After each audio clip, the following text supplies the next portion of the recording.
I titled this sermon, Some Things Considered, and it's going to consist of some readings that I have chosen. And I'm going to be assisted with 3 friends this morning. 3 of the readings are by Robert Fulgham.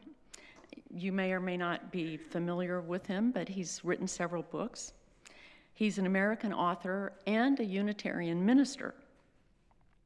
He has also worked as a cowboy, a folk singer, an IBM salesman, a professional artist, a parish minister, a bartender, a teacher of drawing and painting, and last, but certainly not least, a father.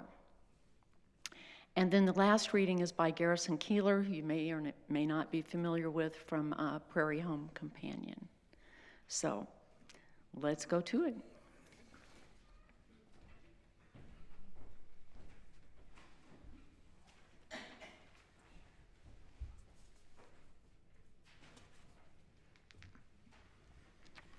Well, this is from Robert Fulgham.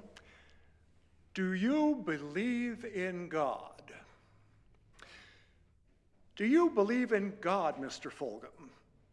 The journalist interviewing me has shifted scales suddenly from the details of dailiness to the definition of the divine. No, but I do believe in Howard. Howard, you believe in Howard? Well, it all has to do with my mother's maiden name. Your mother's maiden name was Howard. She came from a big Memphis clan that was pretty close and was referred to as the Howard family. As a small child, I thought myself as a member of the Howard family because it was often an item of conversation, as in the Howard family is getting together, and the Howard family thinks people should write letters to their grandmothers. The matriarch, my grandmother, was referred to as Mother Howard. And you thought she was God? Oh, no. I just wanted you to know, first, how it was Howard was a name that was important to me from early on in my life. What happened was that I got packed off to Sunday school at age 4, and the next thing I learned was the Lord's Prayer, which begins, Our Father who art in heaven, hallowed be thy name. And what I heard was, Our Father which art in heaven, hallowed be thy name.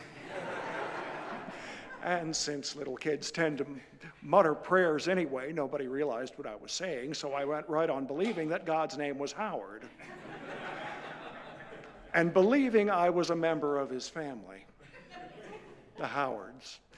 Since I was told that my grandfather had died and gone to heaven, God and my grandfather got all mixed up in my mind as one and the same, which meant that I had a pretty comfy notion about God. When I knelt beside my bed each night and prayed, Our Father, which art in heaven, hallowed be thy name, I thought about my grandfather and what a big shot he had become, of course. The prayer ends with, For thine is the kingdom, the power, and the glory forever and ever, amen. I went to bed pretty well connected to the universe for a long, long time. It was a Howard family enterprise. You're putting me on, aren't you? Well, not at all. As all human images of the ultimate ground of being are metaphors, and as metaphors go, this is a pretty homey one. And I thought about it for so long that even when I passed through those growing up stages of skepticism, disbelief, revisionism, and confusion, somewhere in my mind I still believed in Howard.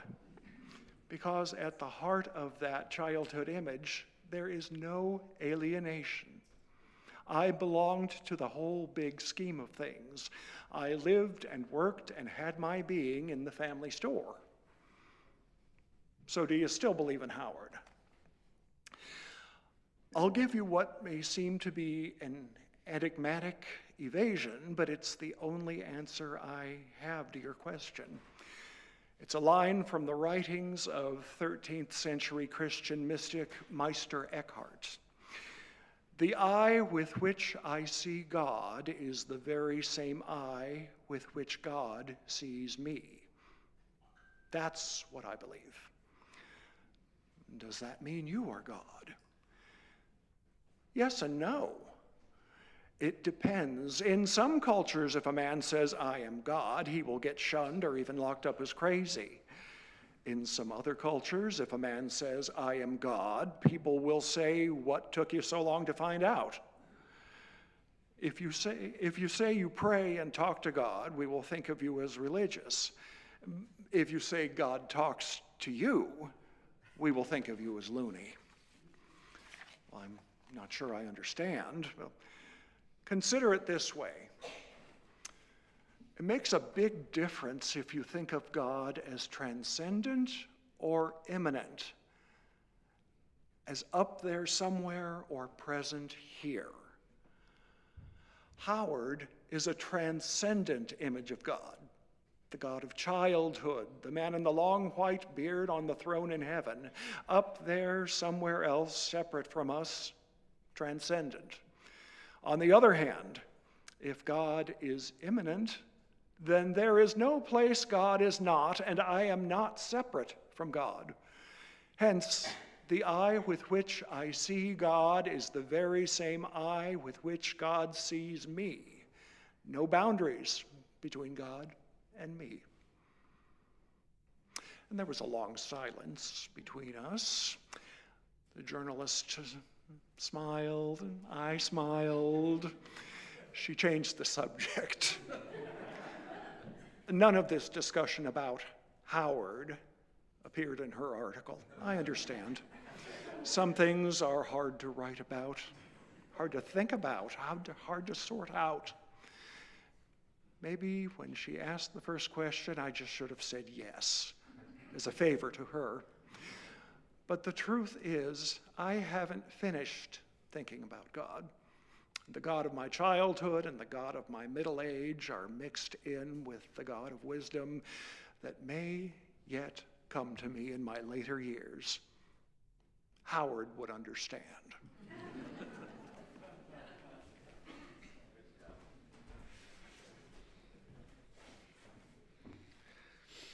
This next one's an excerpt from a much longer piece. We're calling this little bit, 3 Men on a Plane. On a long flight from Melbourne to Athens, an Australian carpenter, an Indian college professor in hydrology, and I had a memorable late-night theological discussion. The 3 of us were seated in one row, and the subject of God came up because our meals were accompanied by a little card on which was printed a short prayer of thanksgiving. The professor made some remarks about not being particularly thankful to any gods for this particular food. The carpenter composed a prayer of complaint, and the discussion was off and running. The carpenter declared his theology had a lot to do with fleas and a dog. Arguing whether or not a God exists is like fleas arguing whether or not the dog exists. Arguing over the correct name of God is like fleas arguing over the name of the dog. And arguing over whose notion of God is correct is like fleas arguing over who owns the dog. We 3 ate our meal in silence for a while, digesting the God-forsaken meal and the Australian version of theological truth.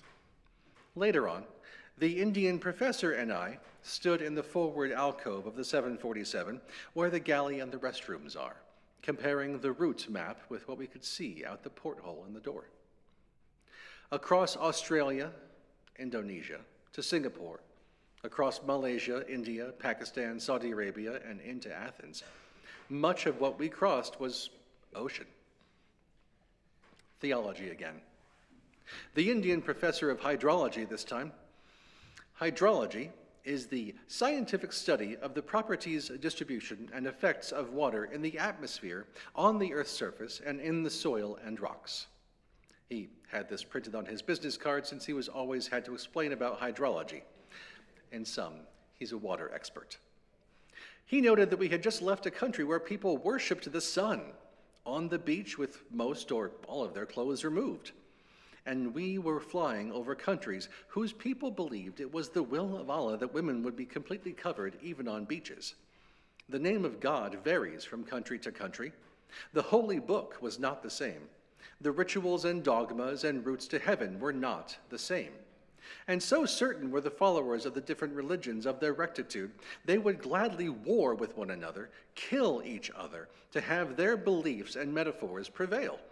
Yet in this same plane, flying peacefully along, are these same people. Clearly, this troubled the professor. It grieved him. He shook his head and asked why this must be so. Why? Why?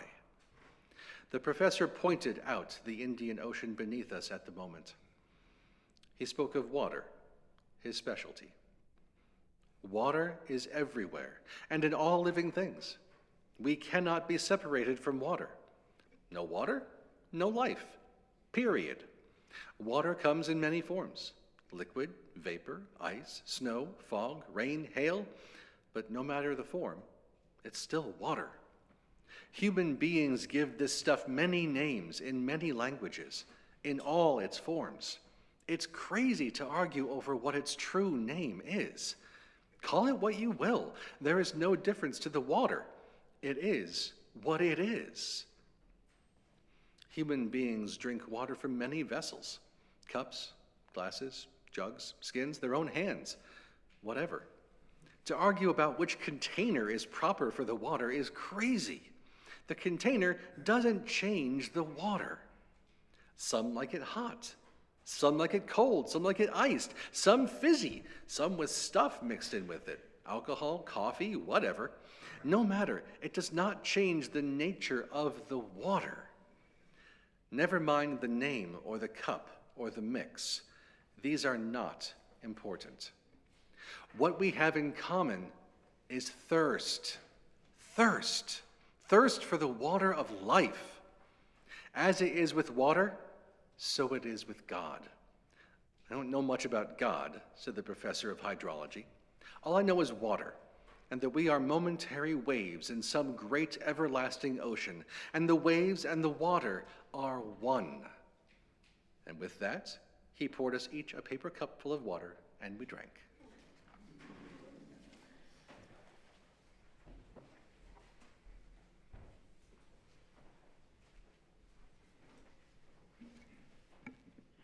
Speaking of water and thirst, I'm going to take a drink.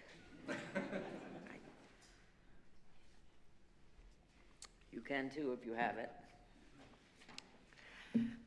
Are there any questions? That's the title of this piece. And it's an offer that comes at the end of college lectures and long meetings. The gesture is supposed to indicate openness on the part of the speaker. I suppose, but in fact, if you do ask a question, both the speaker and the audience will give you drop-dead looks. And some fool, some earnest idiot always asks, and the speaker always answers by repeating most of what he has already said. I resemble those remarks. I teach, and I ask for questions, and if I'm sitting there in the audience, I'm always the first one to ask a question. So he's making fun of me. But if there's a little time left and there's a little silence in response to the question, I often ask them the most important question of all. What is the meaning of life?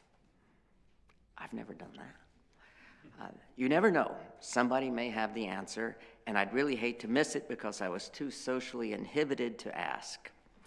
Once, and only once, I asked the question and got a serious answer, one that is with me still. First, I must tell you where this happened because the place has a power of its own. Near the village of Gonia, on a rocky bay of the island of Crete, sits a Greek Orthodox monastery. Alongside it, on land donated by the monastery, is an institute dedicated to human understanding and peace, and especially to rapprochement between Germans and Cretians. an improbable task given the bitter residue of the Second World War. The site is important because it overlooks the small airstrip at Malemi, where Nazi paratroopers invaded Crete and were attacked by peasants wielding pitchforks, kitchen knives, and hay scythes. The German retribution was terrible. The populations of whole villages were lined up and shot for assaulting Hitler's finest troops. High above the Institute is a cemetery with a single cross marking the mass grave of young Greek men killed in the fight around the monastery. In all the surrounding villages, there are graves of those men, women, and children who died fighting the Germans. Not soldiers, citizens. And across the bay on yet another hill is the regimental burial ground of Nazi paratroopers. The memorials are so placed that all might see and never forget.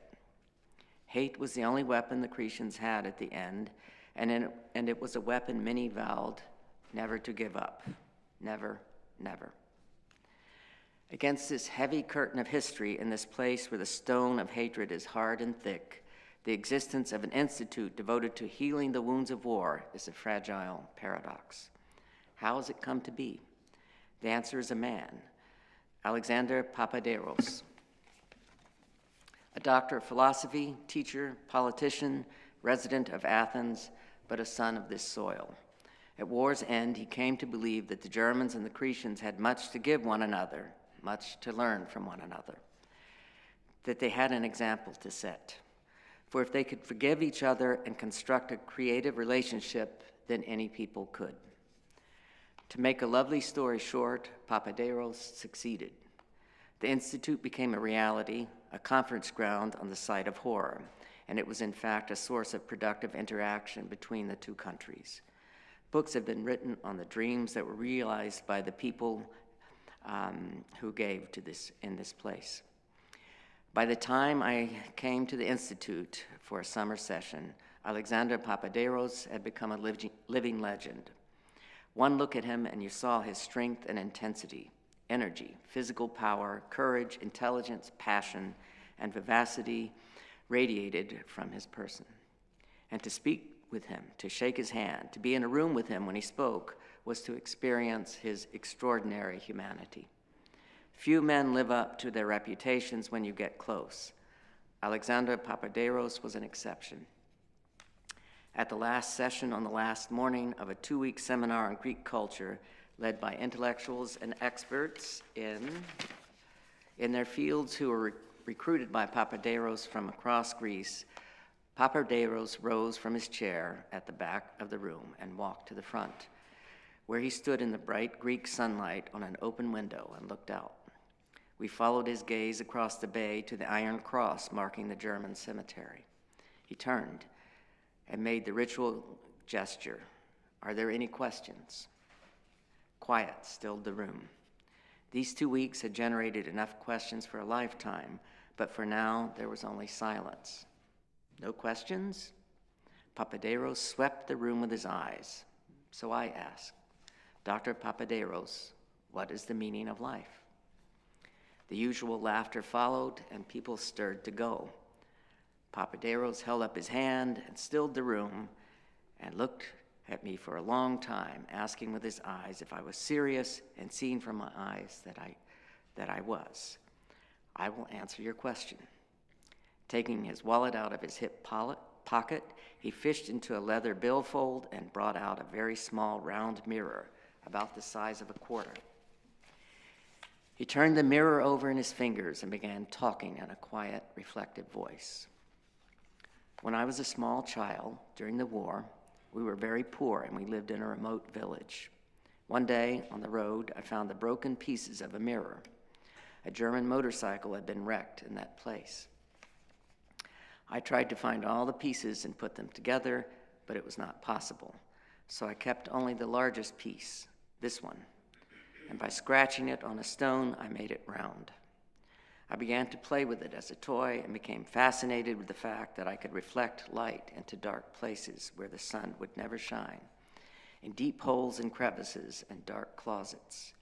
It became a game for me to let light into the most inaccessible places I could find. I kept the little mirror, and as I went about my growing up, I would take it out at idle moments and continue the challenge of the game. As I became a man, I grew to understand that this was not just a child's game, but a metaphor for what I might do with my life.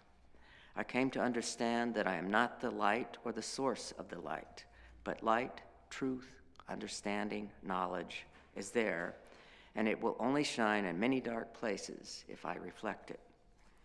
I am a fragment of a mirror whose whole design and shape I do not know.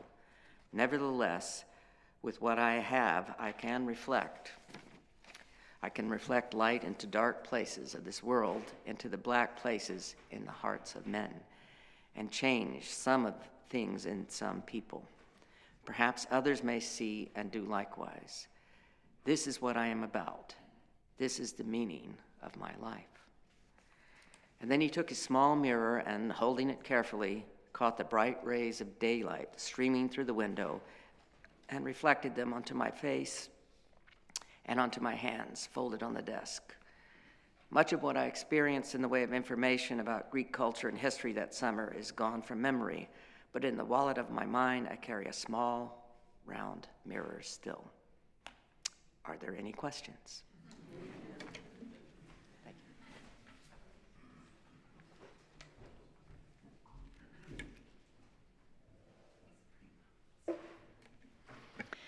Okay, this last reading is by Garrison, Keillor, and it doesn't have any deep philosophical meaning. I just like it, so I'm including it this morning. It's called Gospel Birds. I don't know if any of you are familiar with it, but just let it flow over you and just imagine. Ernie and Irma Lundeen and their performing gospel birds came to the Lake Wobegon Lutheran Church last week. Attendance had been poor at Wednesday night prayer meeting and Bible reading, so the elders had gone to a Christian talent agency, which offered them Brother Flim Hospers, the world's tallest evangelist, and the Singing Whipples, who play among the 6 of them 37 musical instruments, and Reverend Duke Peterson, former runner-up for Mr. Minnesota and champion weightlifter, whose use of bodybuilding drugs reduced him to the level of a wild animal and almost led to his death. He was dead for 6.5 minutes and saw visions of the other side, but then he was revived and joined the ministry.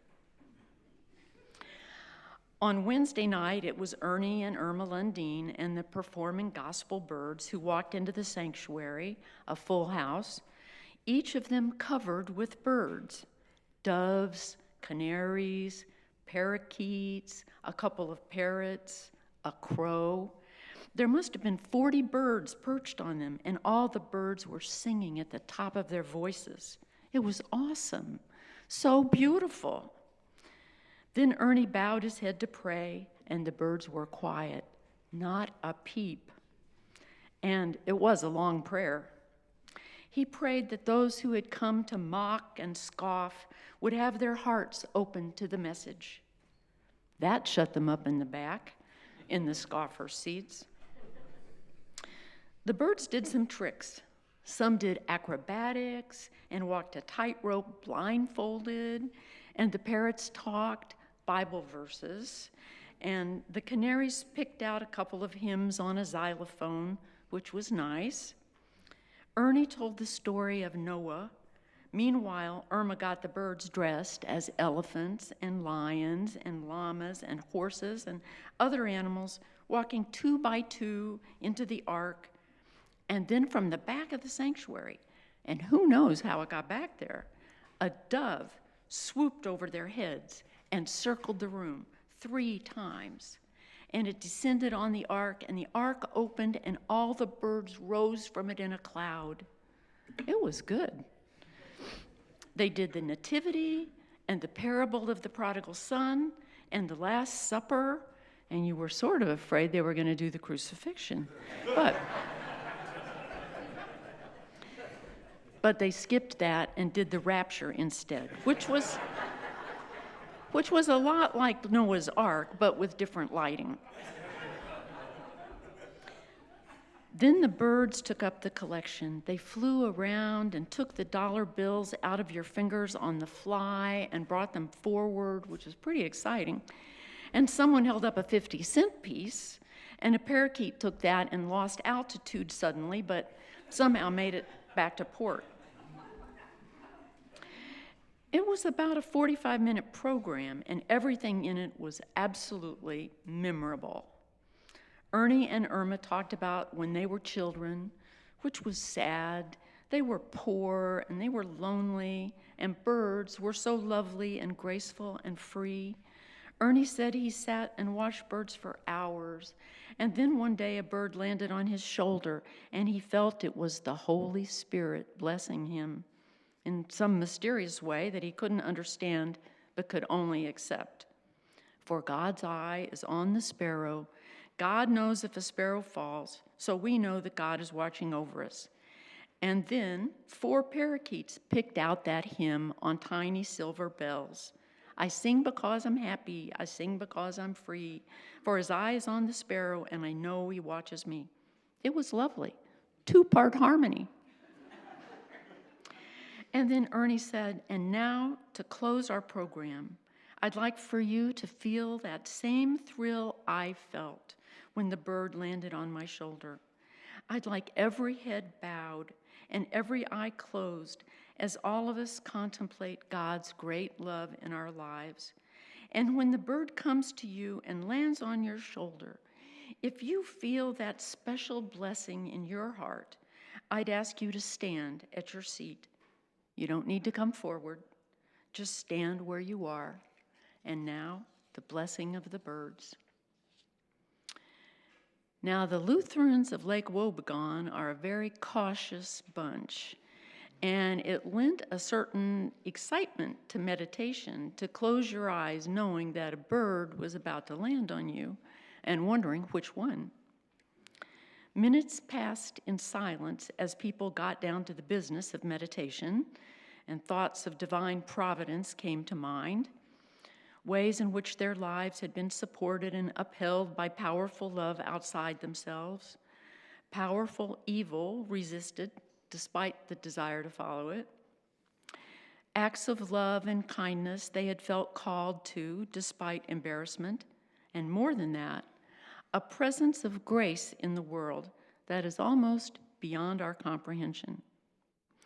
Then they heard a rush of wings as if angels were in the room. And one by one felt a slight weight on their shoulders, as if someone tapped them.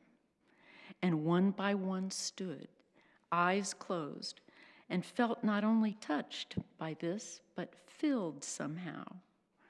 They were stunned, especially the ones who had come to be amused and make fun of the performance. Something had happened. They weren't sure what, but something. And everyone agreed it had been a mysterious experience. For everyone, that is, but Ernie and Irma. They'd worked this show for 27 years, and the blessing of the birds too many times to be moved by it. Their take was almost $300, including CD and postcard sales, and that was good for a Wednesday night. Irma wants to retire. The preaching bothers her and all that Jesus stuff. She's Unitarian. Unfortunately, people of her persuasion don't go for a performing bird troupe. So they're forced to work among evangelicals. And there they are in the front seat of their van as they drive out of town, heading for the next town. And the last we see of them is Ernie grasping the wheel, big and impassive, staring straight ahead, and Irma leaning toward him, telling him something long and involved. And there's a dove on her shoulder. Okay, that's our sermon this morning. I hope you enjoyed it. Visit us at uusg.org.